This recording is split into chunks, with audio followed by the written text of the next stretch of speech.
Alright, so today we're going to go on the Sawmill Trail, starting at Hidden Valley Park. And the destination today was just the waterfall. But if you want, you can go all the way to the rocky peak that connects over to Lone Peak. So first we saw this little mountain hare, this little rabbit guy. He's just hanging out. And there's another one, and he didn't even care. They're very docile up here. So there's a Sawmill Trail sign, no dogs. This nice flower field, which was not there when I did the last video on Sawmill in the winter.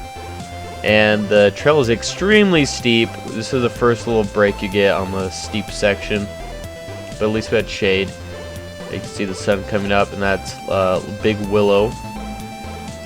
You can't actually hike there apparently, but you could probably sneak in.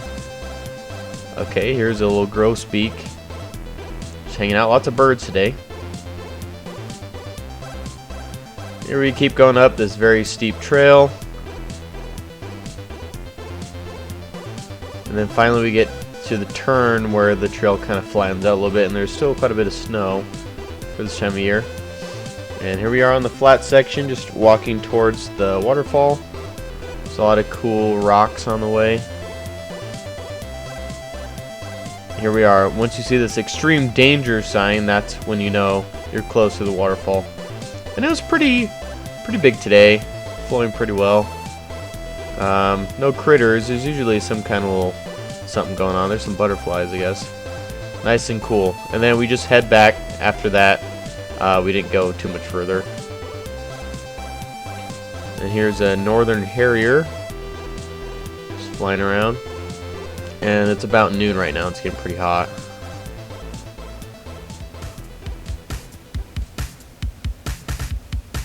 Just going back down was also hard, super steep, scrambly, but eventually we made it off. Didn't see too many people for how busy it usually is. And then here's a little bunting, an old Howie. Okay, so I rate these hikes using 3 criteria: solitude, scenery, difficulty. Solitude is how many people are hiking on the trail with you, the scenery, the good views, and difficulty is just how hard it is. So for solitude, I'd probably give it a 4. Especially on weekends, you're gonna run into a lot of people.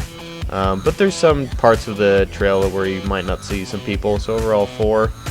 Scenery is an 8. There's some really cool views. The waterfall is awesome, but nothing too spectacular, so a solid 8, and the shade is good as well. And difficulty would be different obviously if you did the whole trail, but just to the waterfall, it's probably about a 6.5. It's quite short, about 2 miles, but very steep. Not quite a 7. So if you like this video, clap your toes together, eat a fried pickle, and do the Irish jig. Okay, goodbye.